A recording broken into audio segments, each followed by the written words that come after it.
ஒரு ராஜா ஊரெல்லாம் சுற்றி பார்த்துட்டு வரலாம்னு ஒரு நாள் புறப்பட்டு போனார். ஒரு இடத்துல தறி நெசவு வேலை ரொம்ப மும்முரமாக நடந்துக்கிட்டு இருந்தது. ஒரு பெரியவர் தறியால் நெசவு வேலை செஞ்சுக்கிட்டு இருந்தார். பக்கத்தில் ஒரு அழகான பொண்ணு உட்காந்து நூலை சுற்றிக்கிட்டு இருக்குது. ராஜா அந்த பெரியவரை பார்த்து யார் இந்த பொண்ணுன்னு விசாரித்தார். ராஜா அப்படி கேட்டதும் அவருக்கு ரொம்ப பெருமையாக போயிட்டுது. ஏன்னா உட்காந்துருந்தது அவரோட மகள். அரசே, இது என்னுடைய மகள். இவ வேகமாக நூல் திரிக்கக்கூடியவள். வைக்கோலை எடுத்து இவ திரிச்சா கூட அது எல்லாம் பவுனிழையாக வெளியில் வரும் அப்படின்னு ஒரு ராசி இவளுக்கு அப்படின்னு ரொம்ப பெருமையாக ராஜா கிட்ட சொன்னார்.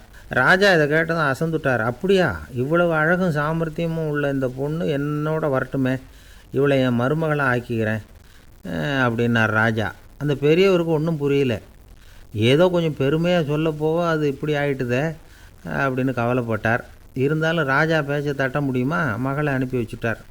ராஜா அந்த பொண்ணை அரண்மனைக்கு அழைச்சிட்டு வந்தார். அங்கே ஒரு அறையில் வச்சு பூட்டி விட்டார். அந்த ரூமு நிறைய வைக்கோலை கொண்டாந்து போட்டு அடைச்சாங்க. 3 ராட்டைகள் வேறு வச்சுருந்தாங்க. நாளைக்கு பொழுது விடியறதுக்குள்ளே நீ இந்த வைக்கோலையெல்லாம் தங்க இழைகளாக மாற்றி காட்டணும். நாளைக்கு காலம்புறம் வந்து நான் இந்த அறை கதவை திறப்பேன். உன் தகப்பன் சொன்னது மாதிரி எல்லாம் தங்கமாக மாறி இருக்கணும், இல்லைன்னா நீ உயிர் தப்ப முடியாது அப்படின்னு உத்தரவு போட்டார். பாவம் அந்த பொண்ணு என்ன பண்ணும், பகல் பூரா அழுதுகிட்டே உட்காந்துருக்குது. ராத்திரி பூராவும் தூக்கம் வரல. மறுநாள் அதிகாலை நேரத்தில் யாரோ கதவை தட்டுற சத்தம் கேட்டுது. பயந்துக்கிட்டே கதவை திறக்கிறா. திறந்து பார்த்தா வெளியில் 3 அவலட்சணமான பெண்கள். ஒருத்திக்கு வந்து கால் அகலமாக முறை மாதிரி இருக்குது, இன்னொருத்திக்கு கட்டை விரல் கரண்டி மாதிரி பெருசாக இருக்குது, 3ஆவது பொண்ணுக்கு உதடு தடித்து ரப்பர் மாதிரி தொங்கிக்கிட்டு இருக்குது. யார் நீங்கள், உங்களுக்கு என்ன வேணும் அப்படின்னு கேட்குது இந்த பொண்ணு. நாங்கள் உங்களுக்கு உதவி செய்கிறதுக்கு தான் வந்திருக்குறோம் அப்படின்னு சொல்லி உள்ளே வந்தாங்க. உட்காந்தாங்க. கொஞ்ச நேரத்துக்குள்ளே உள்ளே இருந்த வைக்கோலையெல்லாம் தங்க இழைகளாக மாற்றி கொடுத்துட்டு போயிட்டாங்க. காலையில் ராஜா வந்தார், பார்த்தார். ஆகா பேஷுனார். இன்னும் கொஞ்சம் வைக்கோலை கொண்டாந்து அந்த ரூமில் போட சொன்னார். இந்த வைக்கோலையும் இன்றைக்கி தங்கமாக மாற்றிவிடு, நாளைக்கு மறுநாள் உனக்கும் இளவரசனுக்கும் கல்யாணம்னு சொல்லிவிட்டார். இன்றைக்கி ராத்திரி அந்த 3 பொண்ணுங்களும் வந்தாங்க. வைக்கோலை பொண்ணு இழைகளாக மாற்றினாங்க, புறப்பட்டாங்க. இந்த பொண்ணு அவங்க காலில் விழுந்து வணங்கினா. என் உசுரை காப்பாற்றினீங்க, உங்களுக்கு நான் என்ன கைமாறு செய்ய போகிறேன் அப்படின்னா. பயப்படாத, நீ விரும்பினா எங்களுக்கு ஒரு உதவி செய்யலாம். உன்னுடைய கல்யாணத்துக்கு நாங்கள் 3 பேரும் வரோம்.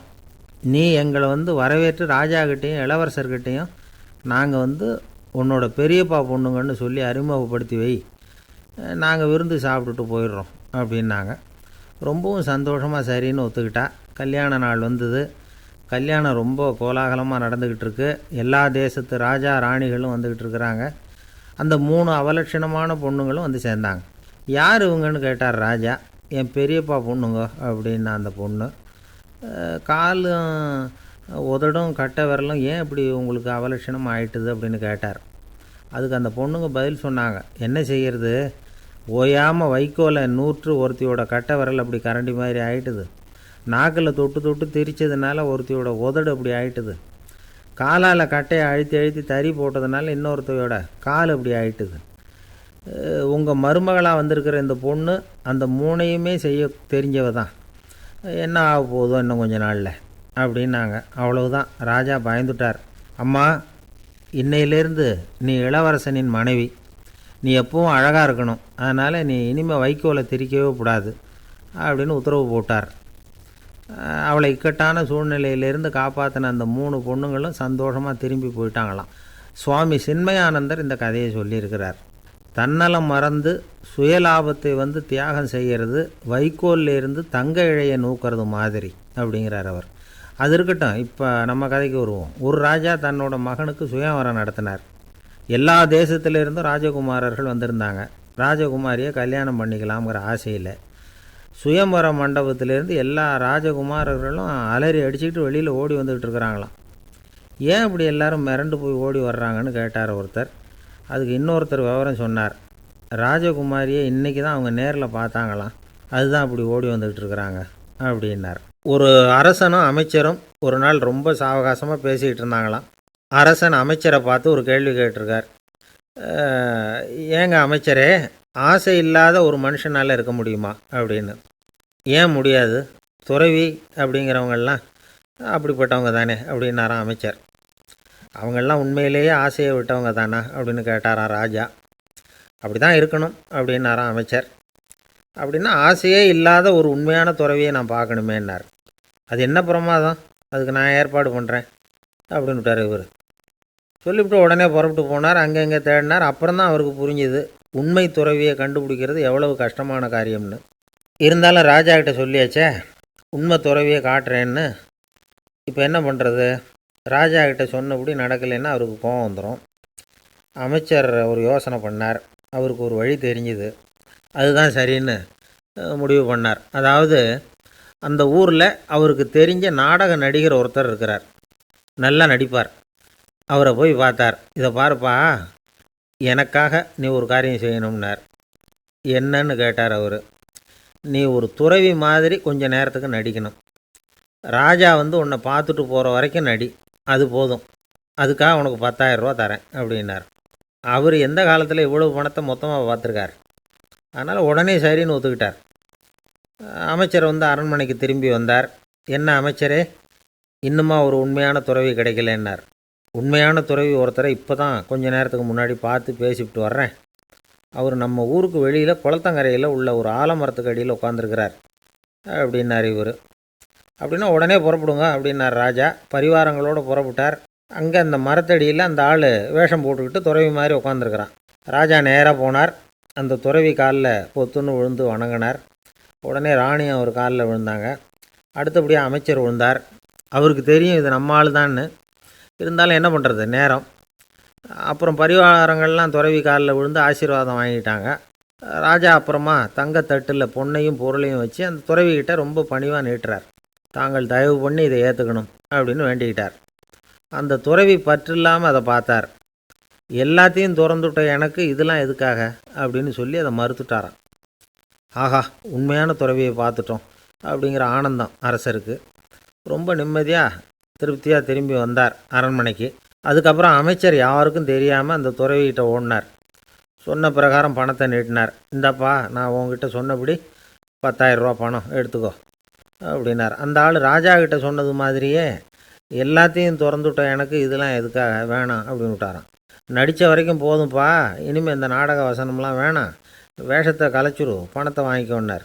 இல்லைங்க, இது வேஷம் இல்லை, இது வசனமும் இல்லை, இது உண்மை. கொஞ்ச நேரம் துறவி மாதிரி நடித்ததுக்கே இந்த தேசத்து ராஜா, ராணி, அமைச்சர், பரிவாரங்கள் எல்லாம் என் காலில் விழுந்து வணங்குறாங்க.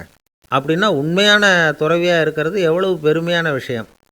நான் உண்மையான துறவியாக ஆக போகிறேன், அப்படி முடிவும் பண்ணிட்டேன் அப்படின்னார் அந்த நடிகர். வேஷம் கூட எப்படிப்பட்ட விளைவுகளை உண்டு பண்ணுது பார்த்தீங்களா. நம்மால் ஒருத்தன் ரொம்ப வசதியாக தான் இருந்தான். ஒரு நாள் அவன் சொத்து பூரா திருட்டு போட்டுது.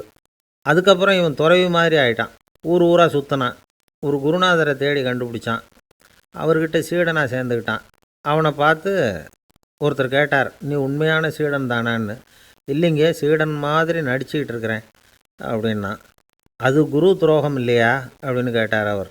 இல்லைங்க, நான் பண்ணது குரு துரோகம் இல்லை, என் குரு பண்ணது தான் துரோகம். என்னுடைய பணத்தை கொள்ளையடித்தது இவர் தான். அதை எங்கே வச்சுருக்காருன்னு கண்டுபிடிக்கிறதுக்காக தான் இவர்கிட்ட வந்து சீடனாக சேர்ந்துருக்கிறேன் அப்படின்னா. அந்த காலத்தில் அண்ணாமலை ரெட்டியார்னு ஒருத்தர் இருந்தார். அவர் வெங்கனூர் அப்படிங்கிற கிராமத்தில் இருந்தார். அங்கேருந்து விருத்தாசலம் கோவிலுக்கு தவறாமல் போயிட்டு வந்துக்கிட்டு இருந்தார். இடையில் வெள்ளாறு.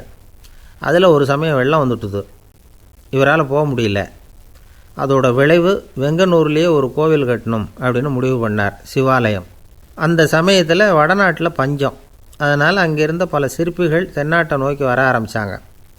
அவங்க வெங்கனூர் வழியாக வர்றது தெரிஞ்சதும் இவர் போய் பார்த்தார். இங்கே ஒரு கோவில் கட்டணும், அதுக்கு நீங்கள் உதவணும்னார். பஞ்ச காலத்தில் இப்படி ஒரு வாய்ப்பு கிடைச்சதில் அவங்களுக்கும் ரொம்ப மகிழ்ச்சி. உற்சாகத்தோடு ஒத்துக்கிட்டாங்க. ஆலய திருப்பணி ஆரம்பமாச்சு. அவங்களுக்கு வேண்டிய எல்லா வசதிகளையும் இவர் செஞ்சு கொடுத்தார். அவங்களுக்கு எந்த குறையும் இல்லாமல் பார்த்துக்கிட்டார். அது மட்டும் இல்லை, ஒவ்வொரு நாளும் அங்கே வருவார். உங்களுக்கு என்ன வேணும், எது வேணும்னு கேட்பார்.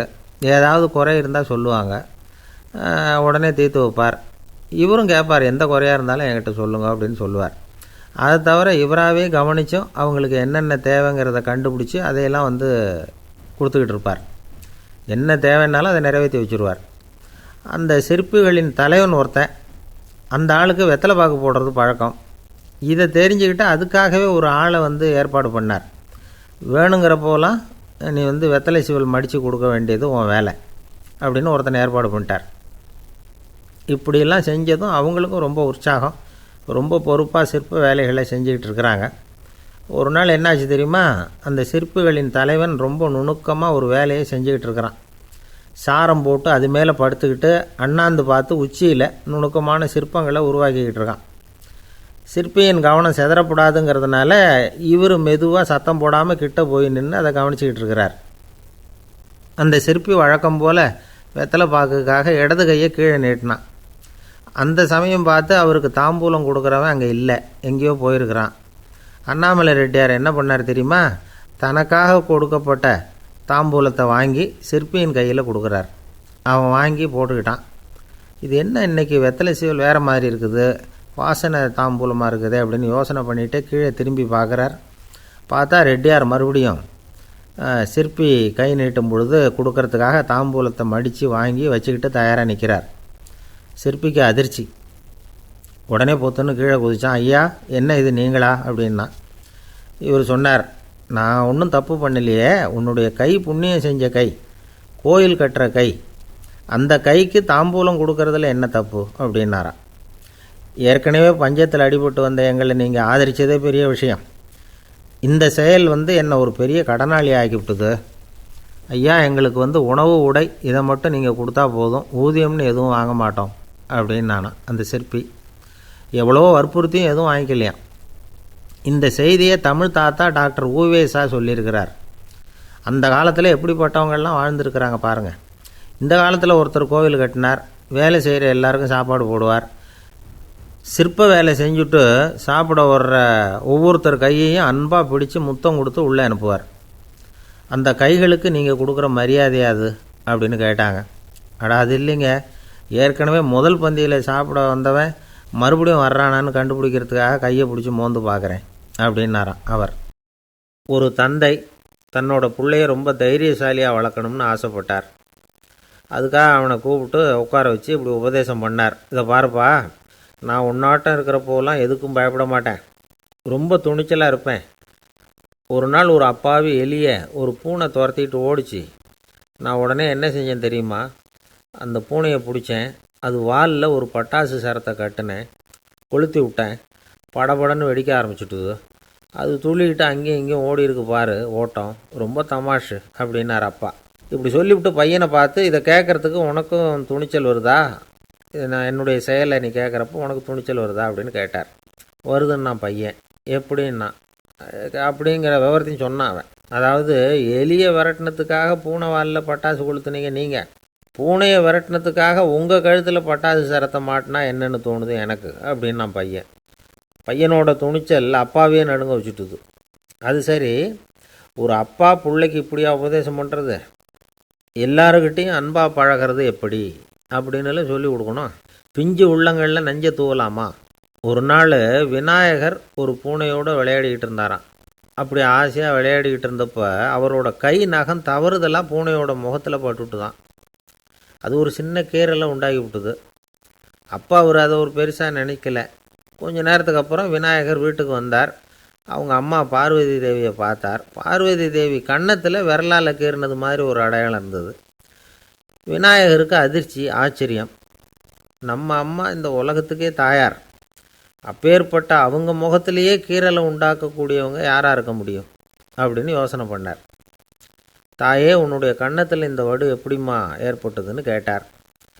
குழந்தாய், இது நீ செஞ்ச காரியம்தான்ப்பா, உன்னுடைய கை நகம் கீறினதுனால ஏற்பட்ட வடு தான் இது அப்படின்னாங்க அவங்க. விநாயகர் திடுக்கிட்டு போட்டார்.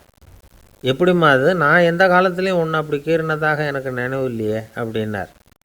இன்றைக்கி காலையில் ஒரு பூனையை கீறினதை நீ மறந்துட்டியா அப்படின்னாங்க அந்த அம்மா.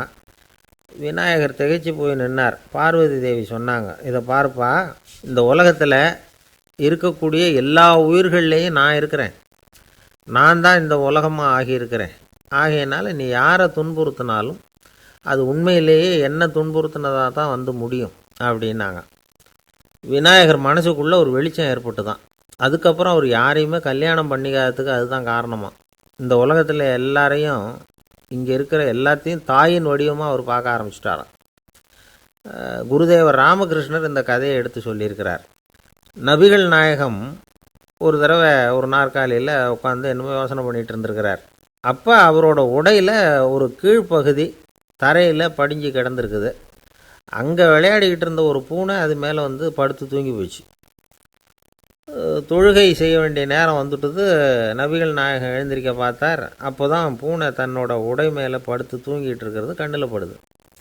பூனையோட தூக்கத்தை கலைக்க விரும்பல அவர். தன்னுடைய சகோதரியை கூப்பிட்டார். ஒரு கத்திரிக்கோல் எடுத்துகிட்டு வர சொன்னார். பூனை படுத்திருந்த உடைப்பகுதி மட்டும் இருக்குல்ல, அதை மட்டும் அதோட கத்திரிச்சு விட்டுட்டு அதுக்கப்புறம் அவர் எழுந்திரிச்சு தொழுகைக்கு போனாராம்.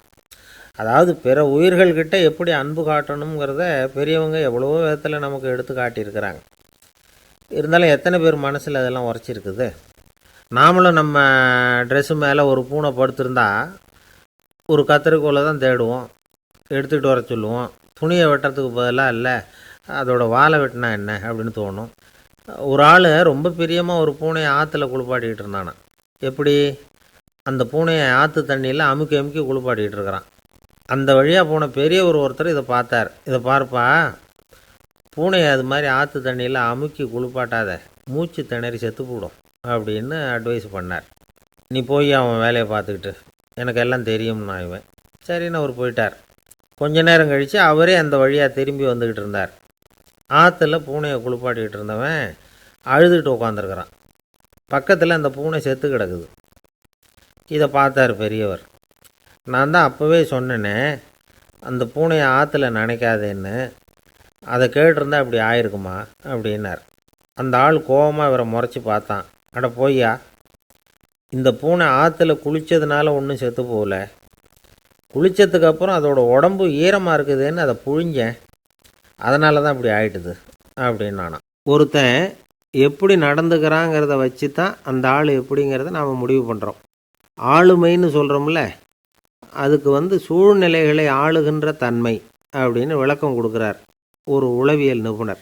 சரி, ஒரு மனிதனுடைய ஆளுமையை உருவாக்குகிற விஷயங்கள் என்னென்ன? பிறப்பு, வளர்க்கப்பட்ட விதம், படிப்பு, நண்பர்கள், சமுதாயம், இப்படி நிறைய உண்டு. ஆளுமையின் அடிப்படையில் சில மனநோய்கள் உண்டாகுது. அதெல்லாம் என்னென்னங்கிறத தெரிஞ்சு வச்சுக்கிட்டோம்னா நம்ம கூட இருக்கிறவங்கள அடையாளம் கண்டுபிடிக்கிறதுக்கு அது ரொம்ப உபயோகமாக இருக்கும். ஃப்ரெனாய்டு ஆளுமை அப்படின்னு ஒன்று. இந்த கோளாறு உள்ளவங்க எப்படி இருப்பாங்க தெரியுமா? அதிக உணர்ச்சி, சந்தேகம், பொறாமை இதெல்லாம் அதிகமாக இருக்கும். வளைஞ்சு கொடுக்க மாட்டாங்க. அடுத்தவங்களோட இணக்கமான உறவு இருக்காது. அவங்க செய்கிற தப்புக்கெல்லாம் அடுத்தவங்களை வந்து குறை சொல்லிகிட்டு இருப்பாங்க. இது ஒரு ரகம். அடுத்தது வந்து ஸ்கிசாய்டு ஆளுமை அப்படின்னு சொல்கிறாங்க. இந்த கோளாறு உள்ளவங்க அடுத்தவங்களோட பழக கூச்சப்படுவாங்க. சின்ன வயசுலேயே இது ஆரம்பமாயிடுது. பகல் கனவுலேயே சஞ்சரிப்பாங்க. அவங்களுடைய விரோதம், கோபம் இதை கூட வெளியில் காட்டிக்க முடியாமல் இருப்பாங்க. இவங்களுக்கு அகமுகம், பிரச்சனைகள்லேருந்து ஒதுங்கி எதுலேயும் ஈடுபாடு இல்லாதவங்களாக இருப்பாங்க. இப்படி ஒரு ரகம். அடுத்தது சைக்ளோதமிக் ஆளுமை அப்படின்னு சொல்கிறாங்க. அது என்னென்னா உணர்ச்சிகளில் ஏற்றத்தாழ்வு அதிகமாக இருக்குமா. சில சமயம் பார்த்தா மகிழ்ச்சியாக இருப்பாங்க, சில சமயம் சோகமாக உட்காந்துருப்பாங்க. அவங்க மனநிலைக்கு தகுந்த மாதிரி சமூக நிகழ்ச்சிகளில் பங்கெடுத்துக்குவாங்க. இன்னொரு வகை என்னென்னா எண்ணப்பீடிகை ஆளுமை அப்படின்னு பேர் வச்சுருக்கிறாங்க. அதுக்கு இவங்களுக்கெல்லாம் கரெக்டாக இருக்கணும். எல்லாம் சட்டத்திட்டம் எதுலேயும் ஒரு ஒழுங்குமுறை, இப்படி எதிர்பார்க்குற மனோபாவம். இவங்க எதிர்பார்ப்புக்கும் வரன்முறைக்கும் மற்றவங்க கட்டுப்படணும்னு நினைப்பாங்க. இந்த நிலைமை நீடித்தா என்ன ஆகும் தெரியுமா? அலைக்கழிக்கிற எண்ணங்கள் திரும்ப திரும்ப ஒரே செயலை செய்ய தூண்டுற மன தளர்ச்சிக்கு ஆளாயிடுறாங்க. அடுத்தது ஹிஸ்டீரியா ஆளுமை. சின்ன விஷயத்தையெல்லாம் பெருசுப்படுத்தி நாடகமாக்குற நடிகர்கள் இவங்க. உணர்ச்சி அதிகம் உள்ளவங்க.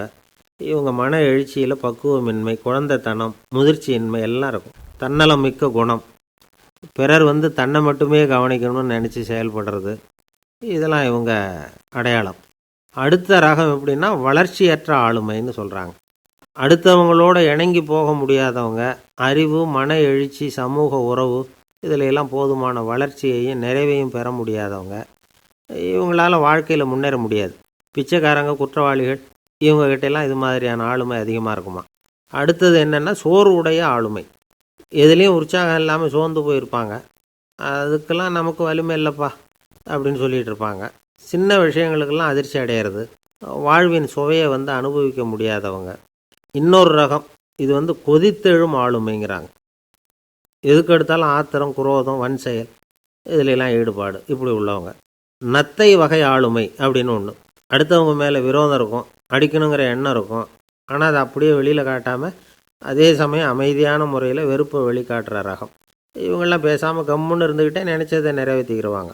முன்ஜாக்கிரதை ஆளுமை அப்படின்னு ஒரு ரகமாக பாதுகாப்பின்மை, சந்தேகம், முழுமையின்மை, அறவேக்காட்டுத்தனம் இந்த மனப்போக்கு அதிகமாக இருக்கிறதுனால அகம்பாவம், புடிவாதம், எச்சரிக்கை எல்லாம் அளவுக்கு மீறி இருக்கும்.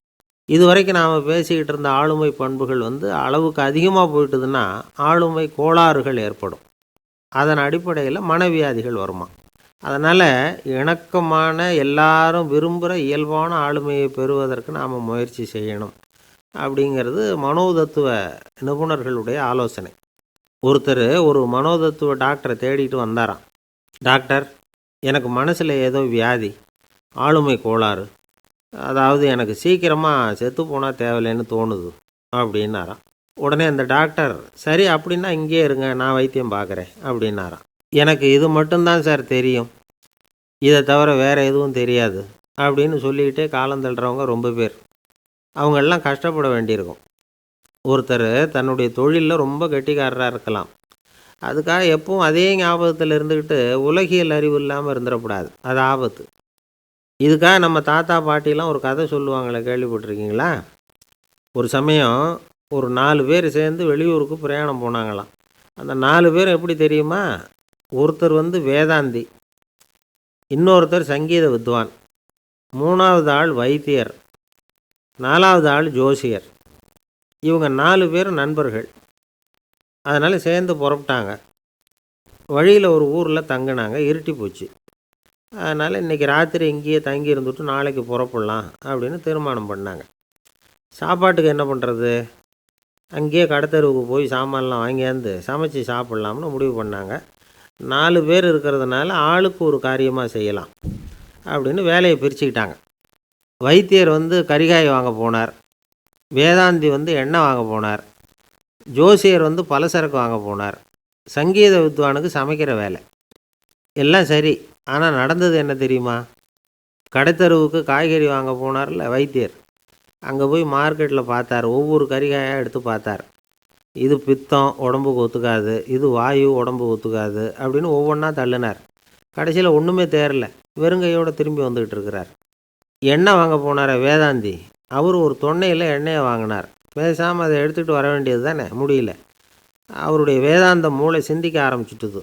இந்த தொன்னைக்கு எண்ணெய் ஆதாரமா அல்லது எண்ணெய்க்கு தொன்னை ஆதாரமா அப்படிங்கிற ஆராய்ச்சியில் இறங்கினார். என்னாச்சு தெரியுமா? அப்படி கவுத்து பார்த்தார். வாங்கின எண்ணெய் பூராவையும் வழியில் கொட்டிவிட்டு வெறும் தொன்னையோடு சேர்ந்தார். பலசரக்கு வாங்க போனார் ஜோசியர், அவர் ஒரு வழியில் பார்த்தாரு. வழியில் வந்தவங்களெல்லாம் அங்கங்கே ஒரு மரத்தடியில் உட்கார வச்சு அவங்களுக்கெல்லாம் ஆர்வம் சொல்ல ஆரம்பிச்சிட்டார். அப்படி ஒவ்வொருத்தராக சொல்லி முடிச்சுட்டு கடத்தருக்கு போய் சேர்ந்தார். இவர் அங்கே போய் சேர்றதுக்குள்ளே ரொம்ப நேரம் ஆகிட்டுது. கடையெல்லாம் பூட்டிவிட்டு போயிட்டாங்க. என்ன செய்கிறது? அவரும் வெறுங்கையோடு திரும்பி சேர்ந்தார். சரி, இவங்க கதை தான் இப்படி ஆச்சு. அங்கே சமைக்கிறதுக்காக உட்காந்துருந்தார் சங்கீத வித்வான், அவர் கதை என்னாச்சு தெரியுமா? அங்கே அவர் அடுப்பை பற்ற வச்சு ஒலையை கொதிக்க வச்சார். அதாவது ஒரு பானையில் தண்ணியை ஊற்றி அடுப்பில் வச்சார். அது கொதிக்க ஆரம்பிச்சிது. தண்ணி கொதிக்கிற சத்தம் இருக்குதுல்ல, அது இவருக்கு தாளம் போடுறது மாதிரி இருந்தது. ஒரே குஷி, பாட ஆரம்பிச்சிட்டார். பாடிக்கிட்டே உற்சாகமாக கையில் இருந்த கரண்டியால் அந்த பானையில் தட்டினார், தாளம் போடுறதா நினச்சிக்கிட்டு. அவ்வளவுதான், பானை பட்டுன்னு உடஞ்சி போச்சு. தலையில் கையை வச்சுக்கிட்டு அவரும் உட்காந்துட்டார். எந்த தொழில் தெரிஞ்சாலும் சரி, அதை புத்திசாலித்தனமாக பயன்படுத்த தெரியலன்னா ஆபத்து தான். அதுக்காக தான் இந்த கதை. ஒரு பஸ்ஸு டிரைவர் ரொம்ப கெட்டிக்காரர். பஸ்ஸை ரொம்ப திறமையாக ஆபத்து இல்லாமல் ஓட்டினதுக்காக பரிசுலாம் வாங்கினவர். அவரே ஒரு படகு ஓட்டுறதுக்காக அழைச்சிட்டு போயிருக்கிறாங்க, மோட்டார் படகு. அதையும் ரொம்ப திறமையாக தான் ஓட்டிகிட்டு போயிருக்கிறாரு. நடுக்கடலில் போனதும் படகு நின்று போச்சு. மோட்டாரில் ஏதோ கோளாறு. என்ன செய்யலாம் அப்படின்னு அந்த டிரைவரை கேட்டிருக்கிறாங்க படகுல இருந்தவங்கெல்லாம். அப்போ அவர் சொன்னாராம், கவலைப்படாதீங்க, ஒன்றும் பிரச்சனை இல்லை, எல்லோரும் கொஞ்சம் கீழே இறங்கி பின்னாடி தள்ளுங்க, மோட்டார் ஸ்டார்ட் ஆகிடும் அப்படின்னாராம். ஒருத்தரை பார்த்து உன்னுடைய நண்பர்கள் யார் அப்படின்னு ஒரு கேள்வி கேட்டு பாருங்கள். கொஞ்சம் யோசித்து பதில் சொல்லுவாங்க.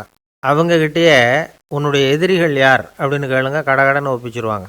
நம்ம மனசு இருக்க, அது எப்படின்னா நம்ம நண்பர்களை விட எதிரிகளை அது நல்லா ஞாபகத்தில் வச்சுக்கும். இது ஒரு ஆச்சரியமான உண்மை. உங்களால் நண்பர்களை மறந்துட முடியும், ஆனால் எதிரிகளை மறந்துட முடியாது. இது ஒரு வேடிக்கையான நிலைமை தான். அழகான தருணங்களை நாம் ஏன் மறந்துடுறோம்? இது இயற்கை. ஏன்னா நம்ம மனசு மலர்களை கவனிக்கிறதில்ல, அதில் இருக்கிற முள்ளை தான் கவனிக்குது.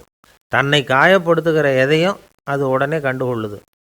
ஒரு தெளிந்த சிந்தனை உடைய மனசு மிக அழகாக உள்ள எல்லாத்தையும் கவனிக்கும். அது நன்றியுடன் உணரக்கூடிய எல்லாத்தையும் பார்த்து குறிச்சிக்கும். இப்படிப்பட்டவங்க வாழ்க்கை இயல்பாகவே நல்லா அமையும். அது ரொம்ப அபூர்வம். மனசில் உள்ள ஒரு சிறிய அமைப்பை மாற்றுவதை பொறுத்து தான் இந்த விஷயம் அப்படிங்கிறார் ஓஷோ. ஒரு யூத கோவில் இருந்து தான், அது யூதர்களின் மடமாகவும் இருந்தது. அங்கே ஒரு தலைமை குரு, அவர் ரொம்ப கண்டிப்பானவர். அந்த கோவிலை ஒட்டி ஒரு தோட்டம். ஒரு நாள் காலையில் அந்த தோட்டத்தில் 2 இளம் யூதர்கள் நடந்து போய்கிட்டு இருக்கிறாங்க.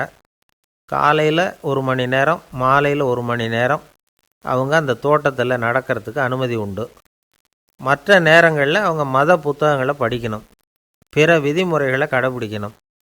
அந்த 2 பேருமே தொடர்ந்து புகைப்பிடிக்கிற பழக்கம் உள்ளவங்க. ஆனால் கோவில் மடத்தில் இருக்கிறப்போ அவங்க புகைப்பிடிக்க முடியாது, அது கடுமையான குற்றம். சரி, நாம் தோட்டத்தில் இருக்கிறப்போவாவது புகைப்பிடிக்கலாமா அப்படின்னு ஒரு ஆசை அவங்க 2 பேருக்குமே. இருந்தாலும் பயம். இப்படி கேட்டால் மதகுரு என்ன சொல்லுவாரோ அல்லது என்ன செய்வாரோங்கிற பயம். இப்படியே கொஞ்ச நாள் ஆச்சு. ஒரு நாள் இந்த 2 பேரில் ஒருத்தன் ரொம்ப கலங்கி போய் அந்த கோவிலிருந்து வெளியில் வந்துக்கிட்டு இருந்தான். வந்தவன் நேராக தோட்டத்து பக்கம் போனான். அங்கே இன்னொருத்தன் ஆனந்தமாக புகை பிடிச்சிக்கிட்டு இருக்கிறான். அதை பார்த்து தான் இவனுக்கு அதிர்ச்சி. அட கடவுளே, என்ன இது, நீ கேட்காமலே ஆரம்பிச்சிட்டியா அப்படின்னா. இல்லை நான் கேட்டுவிட்டு தான் ஆரம்பிச்சிருக்கேன்னா அவன். அப்படியா, என்ன மனுஷன் இவர், நானும் தான் கேட்டேன், என்னை கண்ணாமுன்னான்னு திட்டிவிட்டார். இது என்ன கோவிலா இல்லை நரகமா? உனக்கு புகை பிடிக்கணும்னு ஆசையாக இருந்தால் நரகத்துக்கு போகணும்னு சொல்லிவிட்டார். அது சரி, உன்னை மட்டும் எப்படி அனுமதிச்சார் அப்படின்னு கேட்டான் இவன். அவன் சிரிச்சுக்கிட்டே, நீ எப்படி கேட்ட சொல்லு அப்படின்னா. நாம் இந்த தோட்டத்துக்கு வர அனுமதிக்கப்பட்டிருக்கிறதே ஜபத்துக்காகத்தானே, அதனால் நான் ஜபம் சொல்லும் பொழுது புகை பிடிக்கலாமா அப்படின்னு கேட்டேன். அதுக்கு தான் அவர் சத்தம் போட்டு என்னை அடிக்கவே வந்துட்டார் அப்படின்னா இவன். நீ ஒரு மாதிரியாக கேட்டிருக்க, நான் வேறு மாதிரியாக கேட்டிருக்கிறேன். ஜெபம் சொல்லும்போது புகை பிடிக்கலாமான்னு நீ கேட்டிருக்க. ஐயா, புகை பிடிக்கும் பொழுது ஜபிக்கலாமா அப்படின்னு நான் கேட்டேன். அதில் தப்பு ஒன்றும் இல்லை அப்படின்னு பதில் சொல்லிட்டார் அப்படின்னா. ஒரு சிறிய மாற்றம்தான் அது மிகப்பெரிய மாறுதலை ஏற்படுத்தி விட்டது. மனசு நல்ல விதமாக சிந்திக்க ஆரம்பிச்சுட்டுதுன்னா மகிழ்ச்சிக்கு பஞ்சம் இல்லை. ஒரு கஞ்சன் ஆற்றுல விழுந்துட்டான். வெள்ளத்தில் தத்தளிச்சிக்கிட்டு இருக்கிறான். கரையில் நின்ன ஒருத்தர், உன் கையை கொண்டா இப்படி பிடிச்சி இழுத்து கரையில் சேர்த்து விடுறேன்னார். எதையும் கொடுத்து பழக்கம் இல்லாத அவன் கையையும் கொடுக்க மாட்டேன்னுட்டான். இவர் பார்த்தார். உன் கையை கொடுன்னு சொல்கிறதுக்கு பதிலாக நான் என் கையை கொடுக்குறேன் பிடிச்சிக்கோ அப்படின்னார். அவன் கப்புன்னு பிடிச்சிக்கிட்டான், இழுத்து கரையில் போட்டார். ஒருத்தர் சிகரெட்டும் கையுமா வந்தார்.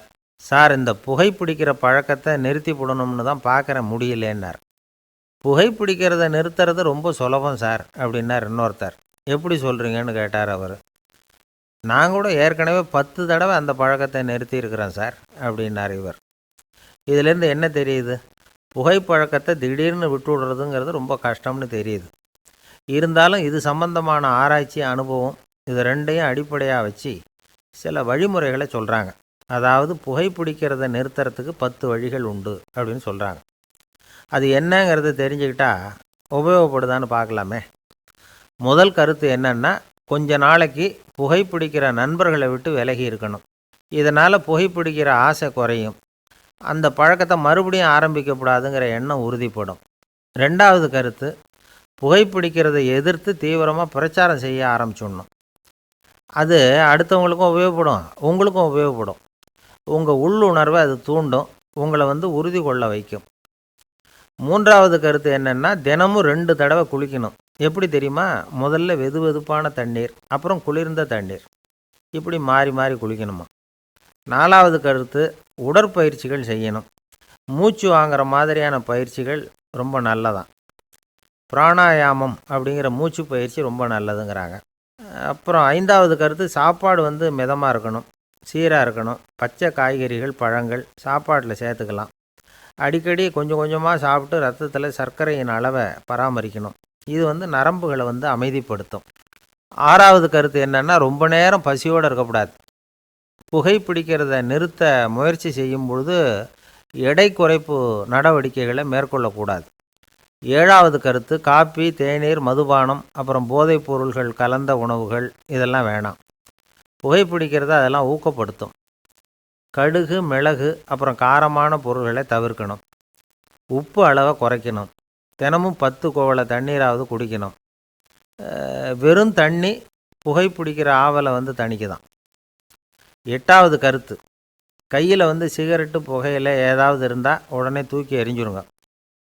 அது கையில் இருக்கிற வரைக்கும் புகைப்பிடிக்கிற ஆசை வந்துக்கிட்டே இருக்கும்.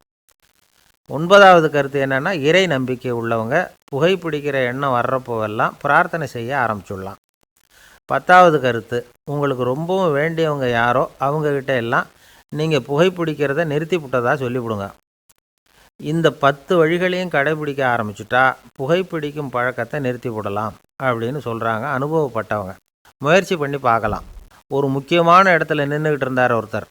அங்கே இன்னொருத்தர், ஏன் சார் இந்த இடத்துல சிகரெட் பிடிக்கலாமா அப்படின்னு அனுமதி கேட்டார். இந்த இடத்துல சிகரெட் பிடிக்கக்கூடாதுங்க அப்படின்னாரு இவர். நீங்கள் இப்படி சொல்கிறீங்க, ஆனால் இந்த இடத்துல கீழே நிறைய சிகரெட் துண்டுகள் கிடக்குதே, அவங்கெல்லாம் யார்? அவங்கெல்லாம் உங்கள் மாதிரி என்கிட்ட அனுமதி கேட்காதவங்க அப்படின்னாராம் இவர். ஒருத்தர் இருக்கார், நல்ல உத்தியோகத்தில் தான் இருக்கிறார். ஆனால் எப்போ பார்த்தாலும் முகத்தை வெறுப்பாக வச்சுருப்பார். அப்படியே வருவார் போவார். ஏன் சார் இப்படி இருக்கிறீங்க அப்படின்னு விசாரித்தோம். ஏன்டா இந்த வேலைக்கு வந்தோம்னு இருக்குது சார் அப்படின்னார். உங்கள் வேலை உங்களுக்கு பிடிக்கலையா அப்படின்னு கேட்டோம். இல்லைன்னார். இப்படிப்பட்டவங்க வெற்றிகரமான வாழ்க்கை வாழ முடியாது. இது நிபுணர்கள் கருத்து. வேலையை நேசிக்க தெரிந்தவர்கள் வெற்றி பெறுவார்கள் அப்படிங்கிறாங்க அவங்க. எந்த துறையாக இருந்தாலும் சரி, அந்த துறையில் வெற்றிகரமாக இருக்கிறவங்கள விசாரித்து பாருங்கள். எனக்கு என்னுடைய வேலை ரொம்ப பிடிக்கும் அப்படின்னு சொல்கிறவங்களாக தான் இருப்பாங்க. அப்படி இருந்தால் தான் அது வெற்றிகரமாக இருக்க முடியுது அவங்களால. ஒருத்தனுக்கு பிடித்தமான பொழுதுபோக்கே அவனுடைய தொழிலாக இருந்துட்டுதுன்னா அவனை மாதிரி கொடுத்து வச்சவன் வேறு யாரும் இல்லை அப்படிங்கிறார் பெர்னாட் ஷா. ஒரு தடவை மன்னர் ஹுமாயூன் உயிரை தண்ணீர் மொண்டு ஊற்றுகிற தொழிலாளி ஒருத்தர் காப்பாற்றினாராம் அந்த ஹுமாயூன் உயிரை. உடனே மன்னர் கேட்டிருக்கார், உனக்கு என்ன வேணும்னாலும் கேளு தரேன், உயர் பதவி வேணுமா அப்படின்னு கேட்டாராம். மன்னா, மக்களின் தாகம் தீர்க்கக்கூடிய இந்த பணியை விட உயர்ந்தது உண்டா அப்படின்னாராம் அந்த தொழிலாளி. அவரால் அவருடைய வேலையை நேசிக்க முடிஞ்சுது. அதனால் மகிழ்ச்சியாக இருக்க முடிஞ்சுது. நாமெல்லாம் அப்படி இல்லை. வேலை கிடைக்கிற வரைக்கும் கிடைச்சா போதும் அப்படின்னு இருக்கோம். கிடைச்சதுக்கப்புறம் ஏன்டா இந்த வேலைக்கு வந்தோம்னு ரொம்பவும் அழுத்துக்குவோம். சரி, நாம் இருக்கிற இடத்துல நாம் வெற்றிகரமாக இருக்க வழி உண்டா அப்படின்னா உண்டுன்னு சொல்கிறாங்க. அதாவது மன இயல் நிபுணர்கள் இருக்கிறாங்க இல்லையா, அவங்க அதுக்கு முக்கியமாக 6 வழிகள் சொல்கிறாங்க.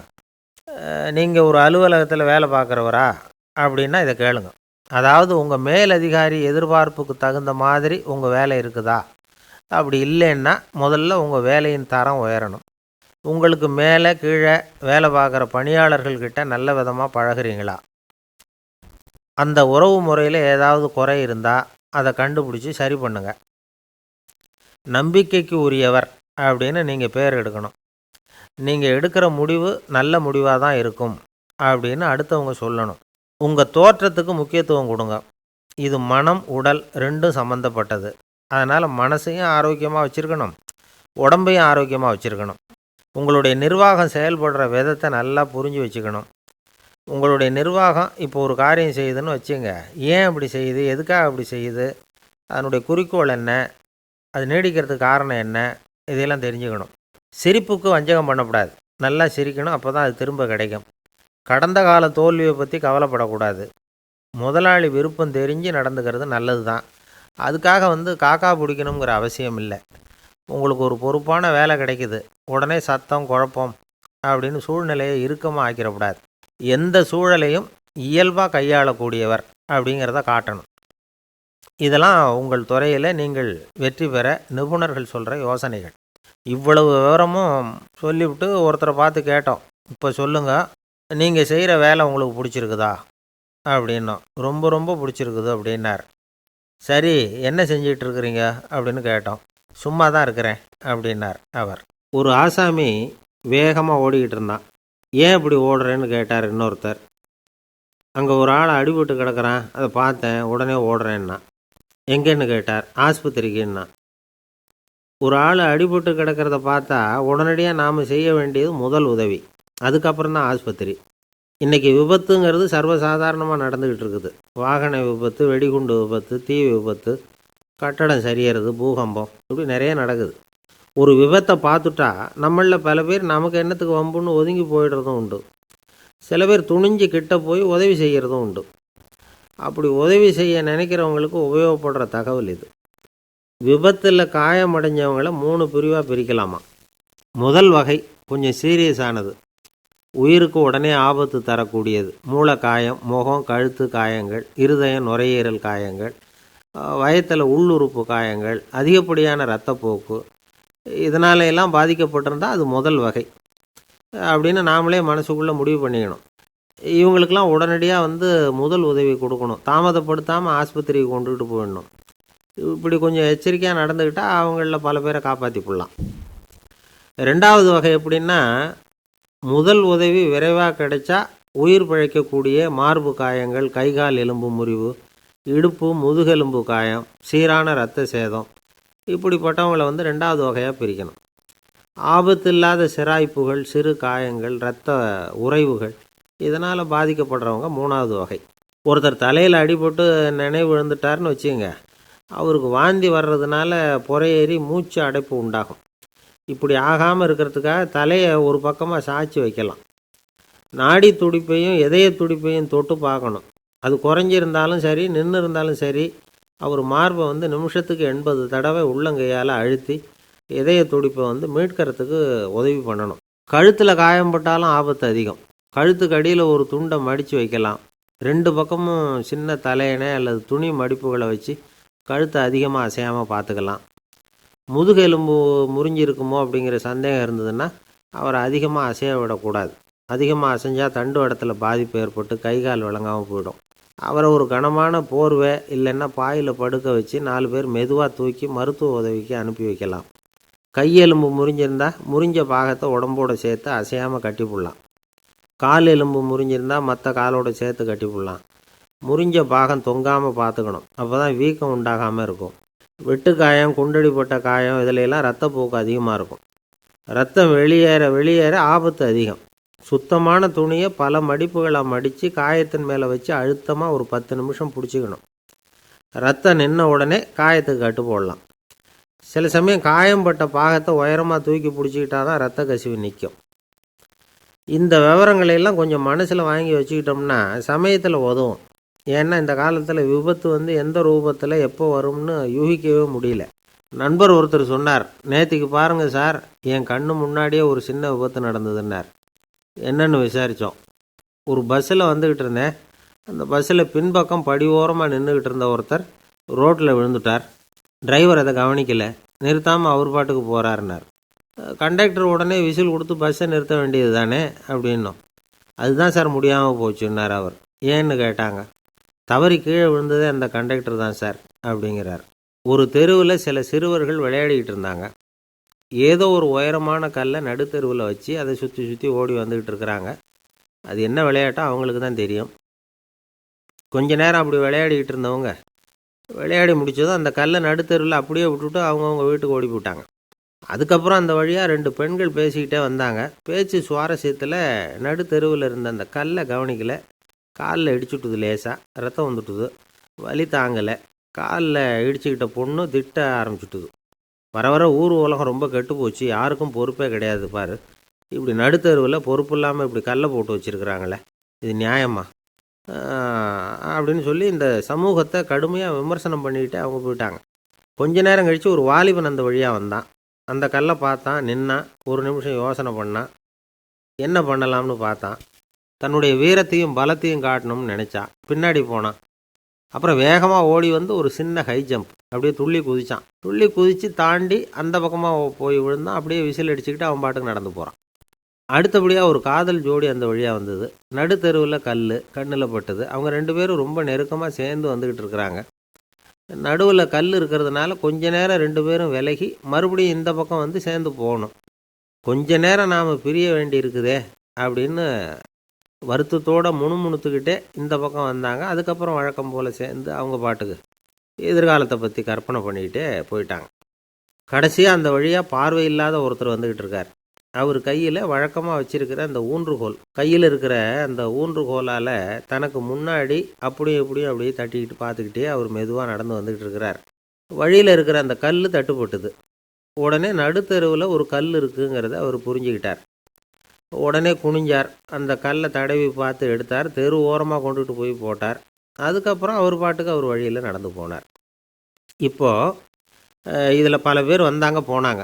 இவங்களில் பார்வை உள்ளவங்க யார், பார்வை இல்லாதவங்க யார்? இப்படி ஒரு கேள்வி கேட்டால் என்ன பதில் சொல்ல முடியும்? கொஞ்சம் யோசித்து பார்த்தா இன்றைக்கி பல பேர் இப்படி தான் இருந்துக்கிட்டு இருக்கிறோம்.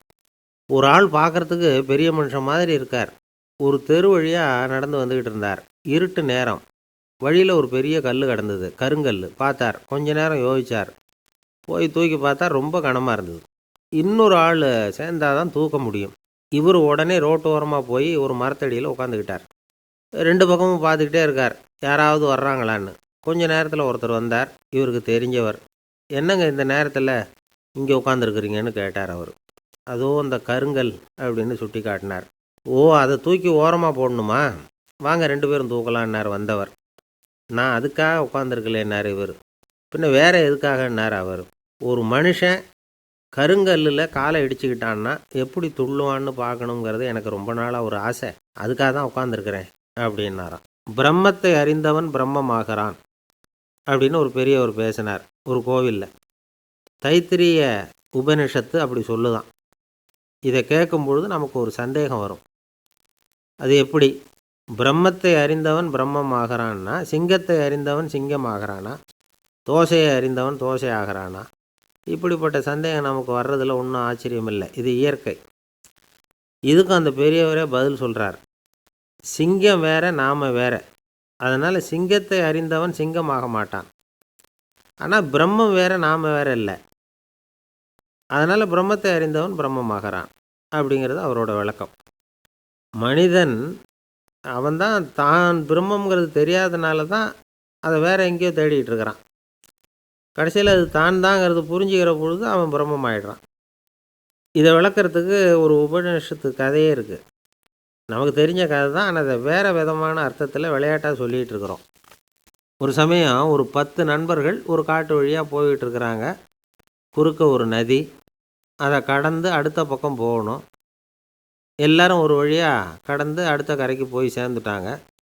அங்கே போய் சேர்ந்ததுக்கப்புறம் எல்லாரும் பத்திரமா வந்து சேர்ந்துட்டோமா அப்படின்னு தெரிஞ்சுக்கிறதுக்காக எண்ணி பார்க்குறான் அந்த கூட்டத்து தலைவன். அவங்க மொத்தம் 10 பேர். ஆனால் இவன் எண்ணி பார்க்குறப்போ 9 தான் வருது. ஏன்னா அவன் தன்னை விட்டுவிட்டான். எதிரில் நிற்கிறவங்கள மட்டுமே எண்ணுறான். ஐயோ 10வது ஆள் எங்கேங்கிறான், பதறான். சரி நீ இரு, நான் எண்ணி பார்க்குறேன்னு சொல்லிவிட்டு இன்னொருத்தன் வந்து எண்ணுறான். அவனும் தன்னை விட்டுட்டு எண்ணுறான். 9 தான் வருது. எல்லோரும் கொய்யோ முறையோன்னு கத்த ஆரம்பிச்சிட்டாங்க. அந்த சமயத்தில் ஒரு பெரியவர் அந்த பக்கமாக வர்றார். என்ன விஷயம்னு விசாரிக்கிறார்.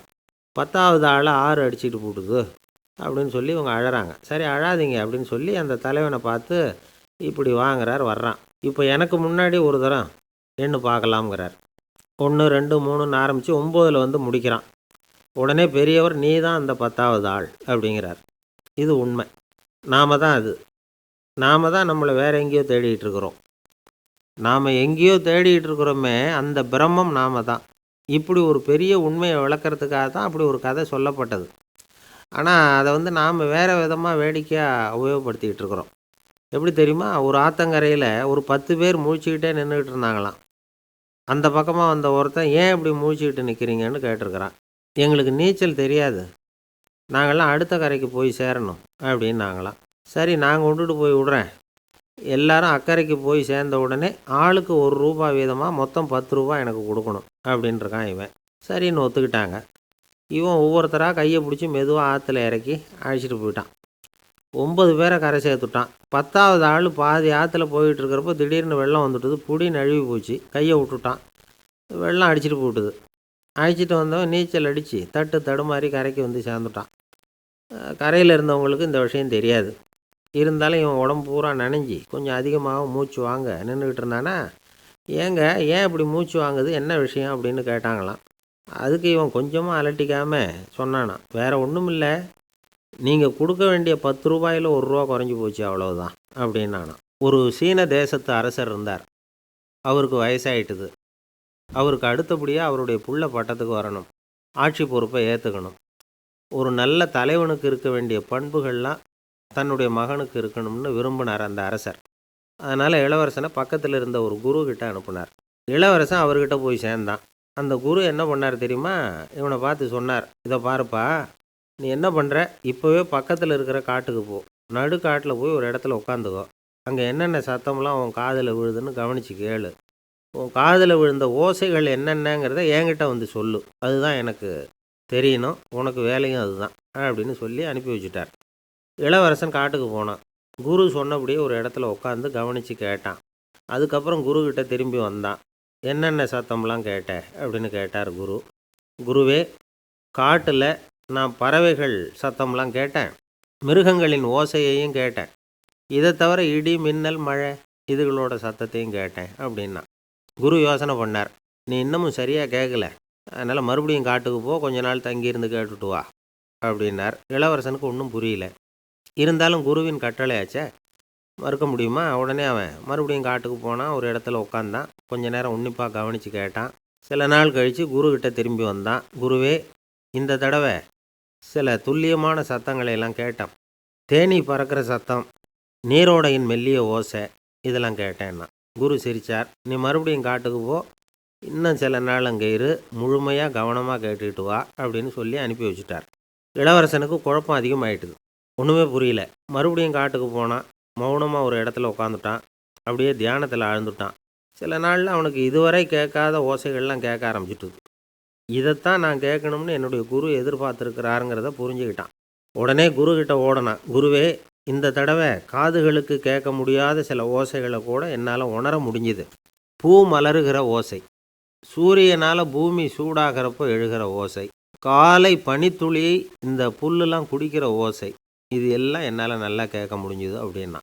குருவுக்கு இப்போ தான் திருப்தி ஏற்பட்டு தான். இளவரசனை பார்த்து சொன்னார், இதை பாருப்பா, இப்போ தான் நாட்டை ஆளுகிற தகுதி உனக்கு வந்திருக்குது அப்படின்னு சொல்லி அதுக்கு விளக்கமும் கொடுத்தாராம். எந்த அரசன் தன்னுடைய மக்களின் எதையும் பேசுகிற மௌன மொழியை, மௌன வார்த்தைகளை கேட்குறானோ அவன்தான் ஆள தகுதி உள்ளவன். எந்த அரசன் தன்னுடைய மக்களின் உணர்ச்சிகளை உண்மையாக உணர்றானோ அவன்தான் முதன்மையான அரசன். போலி வார்த்தைகளை மட்டும் கேட்டுட்டு பல மௌன ராகங்களை காதில் வாங்கிக்காதவன் அரசனே இல்லை. எந்த நாட்டில் எப்போ ஒரு அரசன் தன்னுடைய மக்களின் உணர்ச்சிகளை கேட்க மறுக்கிறானோ அன்னையிலேருந்தே அந்த நாடு அழிய தொடங்குது அப்படின்னு அர்த்தம். இதுதான் அந்த குரு இளவரசனுக்கு போதிச்சது. வாயால் பேசுகிறத மட்டும் கேட்டு ஏமாறக்கூடாது, உணர்ச்சிகளையும் கேட்குறதுல தான் மனப்பக்குவம் உண்டாகும். மக்கள் உணர்ச்சிகளை புரிந்து கொள்ளாத அரசர்கள் நீடிச்சிருக்க முடியாது. அது மாதிரி நாடுகளில் அடிக்கடி குழப்பம் தான் உண்டாகும். அப்படி இருந்தால் அடிக்கடி ஆட்சி மாறிக்கிட்டு இருக்கும். அப்படிப்பட்ட ஒரு தேசம், அங்கே ஒரு சிறைச்சாலையில் 3 கைதிகள் பேசிக்கிட்டு இருந்தாங்க. ஒருத்தன் சொன்னான், நான் இந்த நாட்டு ராஜாவை எதிர்த்து பேசிக்கிட்டு இருந்தேன், அதனால் என்னை பிடிச்சி கொண்டாந்து இங்கே போட்டுவிட்டாங்க அப்படின்னா ஒருத்தன். இன்னொருத்தன் சொன்னான், நான் இந்த நாட்டு ராஜாவை ஆதரித்து பேசிக்கிட்டு இருந்தேன், அதனால் என்னை பிடிச்சி கொண்டாந்து இங்கே தள்ளிவிட்டாங்க அப்படின்னா. அது சரி, நீ என்ன தப்பு பண்ண அப்படின்னு சொல்லி 3வது ஆளை பார்த்து இவங்க கேட்டாங்க. அதுக்கு அந்த ஆள் சொல்கிறான், நான் தான் இந்த நாட்டு ராஜா அப்படின்னானா. ஒரு ஊரில் ஒரு ராஜா இருந்தார். அவர் அடிக்கடி காட்டுக்கு வேட்டையாட போவார். சில நண்பர்களையும் கூட அழைச்சிக்கிட்டு போவார். காட்டுக்கு போனதும் ஆளுக்கு ஒரு பக்கமாக போய் வேட்டையாடுவாங்க. சாயந்தரமாக திரும்பி வருவாங்க. மறுநாள் அரண்மனையில் உட்காந்து ஒவ்வொருத்தரும் அவங்க அனுபவங்களை எல்லாம் சொல்லிக்குவாங்க. அவங்க வீரத்துக்கு தகுந்த மாதிரி பரிசை அந்த ராஜா கொடுப்பார். இது மாதிரி ஒரு தடவை எல்லாரும் வேட்டைக்கு போயிட்டு திரும்பி வந்ததும் உட்காந்து பேச ஆரம்பிச்சிருக்கிறாங்க. ஒருத்தன் சொன்னான், தன்னுடைய வீர தீர செயலை பற்றி அளக்க ஆரம்பிச்சிட்டான். ஏன்னா அதுக்கு பரிசு கிடைக்க போகுதில்ல, அதனால். அவன் என்ன சொன்னான் தெரியுமா? அரசே, நேற்றுக்கு காட்டில் என்னாச்சு தெரியுமா? எனக்கு நேராக ஒரு சிங்கம் வாயை திறந்துக்கிட்டு வந்துட்டுது. நான் பயப்படவே இல்லை. உடனே ஒரு கல்லை எடுத்து குறி பார்த்து வீசினேன். சிங்கத்து வாய்க்குள்ளே போய் அந்த கல் மாட்டிக்கிட்டுது. அவ்வளவுதான். அந்த சிங்கம் என்னை பார்த்துட்டு பயந்துட்டு ஒரே ஓட்டமாக திரும்பி ஓடி போயிட்டுது அப்படின்னா. ஆஹா பலே அப்படின்னு எல்லோரும் கை தட்டினாங்க. 2வது ஆள் ஒருத்தன் எழுந்திரிச்சான். அவன் சொல்ல ஆரம்பித்தான், அரசே, நான் போன வழியில் 2 பெரிய மலைப்பாம்பு கிடந்தது, என்னை முழுங்கிறதுக்கு வந்தது. நான் என்ன பண்ணேன் தெரியுமா? அந்த 2 பாம்போட வாலையும் ஒன்றா சேர்த்து முடிச்சு போட்டுட்டேன், அவ்வளவுதான். அது அங்கே இழுக்க இது இங்கே இழுக்க முடிச்சு நல்லா இறுகி போட்டுது அப்படின்றான். ஆஹா அற்புதம்னு சொல்லி எல்லாரும் கை தட்டினாங்களாம். அடுத்தபடியாக 3வது ஆள் ஒருத்தன் வந்தான். அவன் சொல்ல ஆரம்பித்தான், மன்னா, நான் போன பாதையில் குறுக்க ஒரு ஆறு, அதில் இறங்கி குளித்தேன். யாரோ காலை பிடிச்சி இழுக்கிறது மாதிரி இருந்தது. திரும்பி பார்த்தா ஒரு பெரிய முதலை. நான் உடனே அப்படியே ஒரு துள்ளல் துள்ளி அது முதுகில் போய் உக்காந்துக்கிட்டேன். அதை அப்படியே கரைக்கு நீந்த வச்சேன். கரைக்கு வந்து சேர்ந்ததும் அப்படியே ஒரே துள்ளி குதித்து கரைக்கு வந்துட்டேன் அப்படின்றான். அவன் தன்னுடைய வீரத்தை அப்படி சொல்லியிருக்கான். அடடா எப்பேற்பட்ட வீரம் அப்படின்னு எல்லாரும் கை தட்டினாங்களாம். 4வது ஆள் எழுந்திரிச்சான். மன்னா, நான் போன இடத்துல ஒரு கரடி வந்து என்னை துரத்த ஆரம்பிச்சுட்டுது. நான் ஒரு மலை உச்சிக்கு வந்துட்டேன். அதுக்கப்புறம் ஒரு அடி எடுத்து வச்சாலும் அதில் பாதாளத்தில் விழ வேண்டியது தான். அந்த நேரம் பார்த்து ஒரு பெரிய ராட்சச கழுகு அந்த பக்கமாக பறந்து வந்தது. நான் உடனே அப்படியே உயர எழும்பி அந்த கழுகோட காலை பிடிச்சிக்கிட்டேன். அப்படியே தொங்கிக்கிட்டே வந்தேன். ஒரு நல்ல இடம் வந்ததும் தொப்புன்னு கீழே குதித்து நடந்து வந்துட்டேன்னா. இதுக்கும் எல்லோரும் கை தட்டுறாங்க. கடைசியாக ஒரு ஆள் எழுந்திரிச்சான். அரசே, நான் வந்து போன வழியில் ஒரு பெரிய யானை குறுக்க வந்தது. பயங்கரமாக சத்தம் போட்டுக்கிட்டே வந்தது. நான் பயந்து ஓடலை. உடனே என்ன பண்ணேன் தெரியுமா? அந்த யானையோட வாலை பிடிச்சி தூக்கினேன். தலைக்கு மேலே தூக்கி கரன்னு சுற்றினேன். வேகமாக சுற்றி வீசி எறிஞ்சேன், அவ்வளவுதான். அதே ஸ்பீடில் அந்த யானை மேலே போக ஆரம்பிச்சுட்டுது. இன்னும் கூட அது போய்கிட்டே தான் இருக்குது, கீழே விழவே இல்லைன்னா. இதை கேட்டதும் ராஜாவுக்கு கோபம் வந்துட்டுது. என்னை என்ன முட்டாள்னு நினச்சிக்கிட்டு பேசுகிறியா? யானையை வந்து நீ வாலை பிடிச்சி தூக்குன, அதை நான் நம்பணுமா அப்படின்னார். உடனே இவன் பணிவாக பதில் சொன்னான். அரசே, ஒரு சிங்கத்து வாயில் கல் மாட்டிக்கிட்டதை நம்புறீங்க, மலைப்பாம்பு வாலை பிடிச்சி முடிச்சு போட்டதை நம்புறீங்க, முதல்ல முதுகில் சவாரி பண்ணதையும் நம்புறீங்க, கழுகு காலை பிடிச்சிக்கிட்டு பறக்கிறதையும் நம்புறீங்க. அப்படி நம்புறப்போ நான் சொன்னதை மட்டும் நம்பக்கூடாதா அப்படின்னு கேட்டானான். பொய் சொன்னவங்கெல்லாம் தலையை தொங்க போட்டுக்கிட்டாங்களாம். ராஜா அவங்கள பார்த்து சொன்னாராம், நீங்கள் எல்லாரும் என்னை முட்டாளாக்கியிருக்கிறீங்க. கடைசியாக பேசின இவன் தான் எனக்கு உண்மை எது பொய் எதுங்கிறத புரிய வச்சிருக்கிறான். இவன் தான் உண்மையான தைரியசாலி அப்படின்னு சொல்லி அவனுக்கே பரிசையெல்லாம் கொடுத்து பாராட்டினாராம். இப்படி ஒரு கதை. உண்மையை நிலைநாட்டுகிறவன் தான் உண்மையான வீரன் அப்படிங்கிறத இதிலிருந்து நாம் புரிஞ்சுக்கணும். இந்த காலத்துல எல்லாம் பொய் சொன்னால் தான் பிழைக்க முடியுங்கிறது ஒரு சில பேரோட நம்பிக்கை. ஒரு அப்பாவுக்கு தன் மகனுக்கு பொய் சொல்ல தெரியலையேங்கிற கவலை.